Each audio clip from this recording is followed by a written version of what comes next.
김영란법 때문에 참 야단인데요. 저는 이 야단이라고 하는 게 웃었습니다. 경제활성화 어쩌고 저쩌고 하면서 그 집계 내는 숫자가 8천억이니 뭐 수조 원이니 그렇게 5만원 이상 선물을 제한하면 그렇게 이야기하는데 일단 좀 한번 짚고 갈 필요가 있습니다. 자, 현행에도요 김영란법이 없어도 이 공직자들에 대한 그 음식물, 선물, 경조사비 이런 가액 기준이 있습니다. 가이드라인이 있죠. 지금 반드시 처벌을 뭐 하는 건 아니지만 현행도 음식물은 3만원, 김영란법에서 3만원, 현행 경조사비 5만원인데 이거는 현실을 감안해서 여론조사를 해가 물가가 올라서니까 10만원을 올렸습니다. 선물은 수수 금지가 돼 있는데 김영란법에는 아예 선물을 신설로 해가지고 없던 선물의 수수에 대해서 5만원이라고 했습니다. 오히려요 5만원 이하 선물을 받을 수 있게 해준 겁니다. 경조사비는 5만원에서 10만원으로 올려줬고요. 그 다음에 직무 관련 외부 강연 사례금 상한액이요. 현재는 5급 이하 12만원, 4급 이하 23만원, 차관급 30만원. 제가 가끔 옛날에 강연을 좀 다녔습니다. 요즘 뭐 저거와 저 불러서 강연 좀 하자고 하면 황장수 불러서 강연하면 큰일 난다고 해가지고 하지 말아야 한대요. 그래서 요즘 뭐 강연 갈 일도 없어졌는데 제가 강연 가서 제일 많이 받아본 게 30만원인데 차관급이 30만원, 그 다음에 장관급은 40만원. 현재 그렇게 되어 있습니다. 그리고 초과 시간은 30분 이상부터 1시간으로 연장해서 시간당 5급 이하 10만원, 4급 이상 12만원, 차관급 20만원, 장관급 30만원 이렇게 더 받습니다. 근데 김영란법에서는요 돈이 더 커졌어요. 5급 이하 20만원, 4급 이하 30만원, 차관급 40만원, 장관급 50만원. 돈이 올랐잖아요. 그리고 1시간 초과할 때마다 이 추가 사례금은 상한액의 2분의 1을 받는 걸로 제한한다는 겁니다. 2분의 1 더 받는 거죠. 언론인, 사립학교 교직원은 시간당 100만원이랍니다. 공무 관련 강연은 1회 100만원으로 제한한다는 겁니다. 자, 그래서요 김영란법이 솔직히 지금 있는 기준보다 더 완화해서 해준 겁니다. 다만 지금까지는 유야무야 넘어갔는데 뭐 징계 이런 거 기준을 넘어섰다고 받은 사람도 거의 없었는데 이제 법적으로 처벌을 하겠다 어쩐다 하니까 난리를 치고 있는 거죠. 자, 그래서 김영란법을 하면 경제가 위축된다라는 이런 실체 불명한 말들을 돌리고 민간이나 친지간 접대 선물은 빼고 이 확대 해석으로 공포심을 조장하고 있습니다. 자, 우리가 선물 줄 때요 꼭 그 공무원과 뭐 이렇게 일반 이해관계자가 아니라 민간끼리 서로 간에 뭐 사업적으로 연루된 사람 이런 부분에 많이 보내지 않습니까? 뭐 하청업체, 납품업체끼리 뭐 사업 파트너들끼리 주고받는, 그 다음에 친지, 지인들끼리도 많이 주고받지 않습니까? 이런 선물은 빼고 이걸 확대 해석해가지고 마치 공무원과 뭐 사립학교 교원과 언론인과 이 선물이 다인 것처럼 해서 마치 이 김영란법 때문에 모든 선물이 다 없어질 것처럼 공포심을 조장하고 있습니다. 그래서요 이런 식의 공포심 조장으로 이 사회개혁이나 부패 청산을 막으려고 하는 것은요 우리 사회가 그만큼 음흉하다는 겁니다.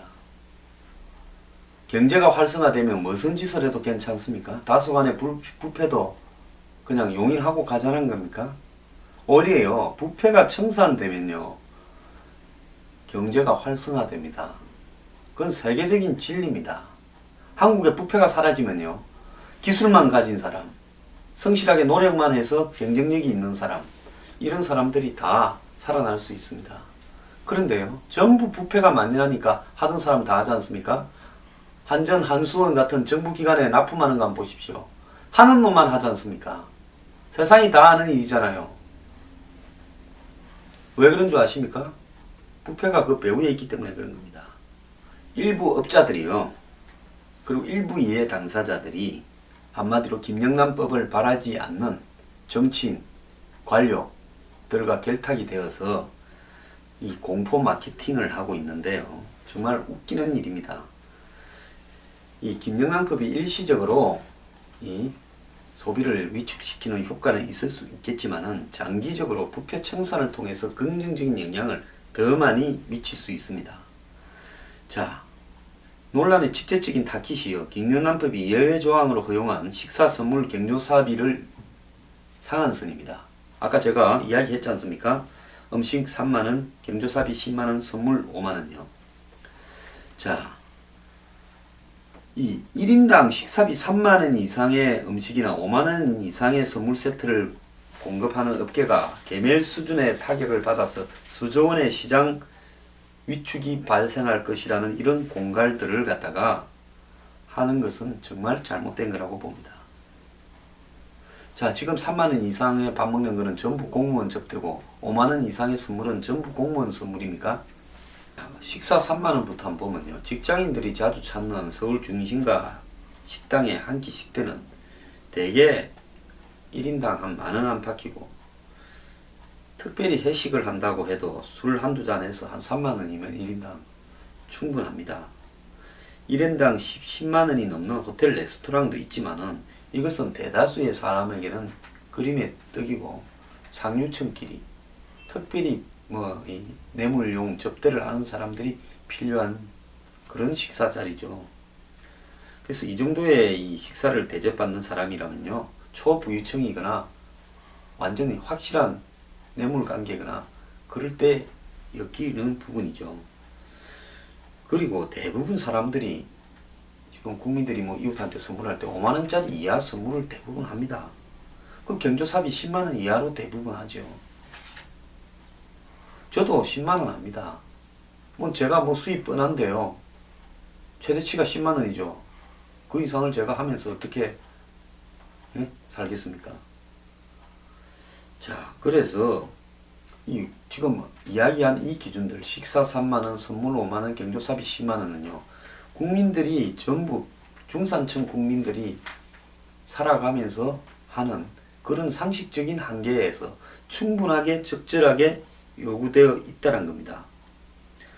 자, 그런데 대통령한테도 어떻게 이야기를 했으면 이 문제를 가지고 지난달 26일 청와대에서 열린 이 언론사 간부 간담회에서 우리 경제를 너무 위축시키지 않을까 속으로 걱정을 했다, 이런 말씀이 나오게 합니까?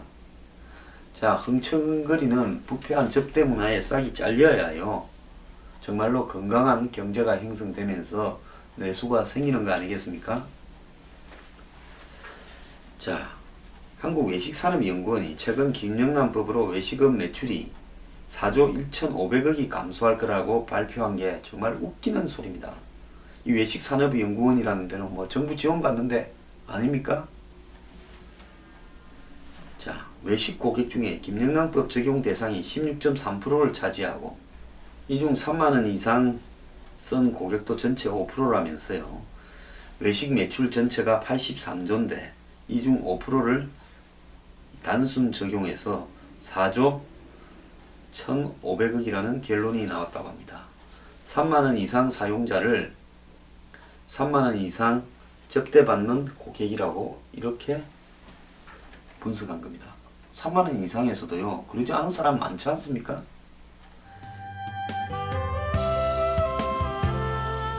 황장수의 뉴스 브리핑은 미래경영연구소가 여러분들과 그리고 미래경영연구소 회원분들과 더불어서 사회개혁을 위해서 만들어가는 방송입니다.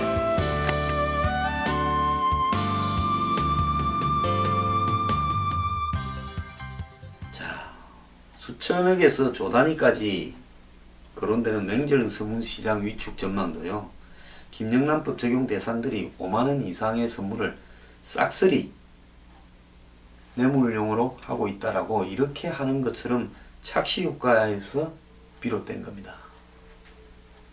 실제로 가족 친지간 민간 사이에 주고받는 명절 선물 규모가 더 클 수 있다는 겁니다. 이 하준경 한양대 경제학부 교수는요, 갑이 을한테 밥을 얻어먹고 선물을 받지 말라는 것인데 마치 가족 친지나 민간끼리 선물도 못하는 것처럼 확대 해석을 쳐서 공포심을 자극하고 있다는 건데요. 기업 입장에서는 공무원한테 미길 거를 갖다 딴 데 많이 더 부리면 그 돈으로 새로운 또 시장 수요가 창출될 수 있는 효과도 있다라고 이야기합니다. 그래서 이런 선물 한도에 대한 사회적 공감도도 5만원이라는 어떤 이런 부분을 가지고 일부의 그런 어떤 우려를 마치 국민들 전체에게 수용하라는 식으로 강제적으로 압박을 하고 있는데요. 이것도 국민 여론과 완전히 동떨어진 겁니다. 자, 국민권익위가요, 이 설문조사를 했습니다. 왜 설문조사를 했냐? 김영란법 시행령을 어떻게 만들까 했는데요. 일반 국민의 60.8%, 공직자의 76.7%, 교원의 60.7%가 선물 허용 범위를 5만원 이하로 하면 적정하다고 답을 해서 그렇게 한 겁니다. 자, 5만원의 선물이면 서로 간에 뇌물도 아니고 마음을 담은 부분에서 매우 적절하다. 미국도 그렇지 않습니까? 세계 각국에요. 국가 원수들이 받은 선물 중에서 액수가 비싼 거는 다 내놔야 되고 아주 싼 선물만은 외회로 하는 경우가 있죠. 똑같은 이치입니다. 자, 그리고요, 눈길을 끄는 거는 김영란법이 이번에 규제 대상에 포함시킨 언론인의 경우 5만원 이하라고 이렇게 응답한 비율이 43.5%에 불과해 조사 직업군 가운데서 가장 낮았다라는 겁니다. 그러니까 지금 제가 말하는 부분이 뭔가 하면요, 일반 민간인한테 선물 얼마로 하면 좋겠느냐, 공무원 얼마로 하면 좋겠느냐, 교원한테 얼마로 하면 좋겠냐, 이래 다 물었다는 거예요. 그래서 거기에 대다수가 5만원이 적정하다 했는데 언론인들은 절반 이하가 5만원이라고 이야기를 해서 한마디로 김영란법 공포 마케팅에 일부 언론인의 불만이 크게 작용하고 있다는 세간의 추측을 뒷받침하는 겁니다. 참 기자분들요, 언론사 간부분들 얼마나 접대를 받고 살았으면 이게 불만입니까? 그래서 전문가들은 장기적으로 청탁문화가 이런 김영란법으로 없어져서 투명성이 높아져서 그것이 경제 성장으로 이어지는 부분이요, 효과가 더 클 거라고 이야기합니다. 부패가 사라지면 GDP가 한 1%쯤 올라갈지도 모른다고 말을 많이 했지 않습니까? 현대경제연구원이 이 OECD 국가의 부패와 1인당 GDP 관계를 분석한 결과에 따르면요, 부패가 1% 없어지면 1인당 명목 GDP가 0.029 상승한다 이렇게 돼 있고, 우리나라도 OECD 평균 수준만큼만 청명해지면 1인당 평균 GDP가 138.5달러, 경제 성장률은 명목 기준 연평균 0.65%가 성장할 수 있다 이렇게 이야기한 겁니다. 그래서 부작용 없는 제도가 없듯이 시행 초기에는 일시적으로 시장 위축을 가져올 수 있겠지만은 중장기적으로 공직사회의 부패가 줄어들면 경제에 매우 긍정적인 영향을 미칠 수 있다는 겁니다.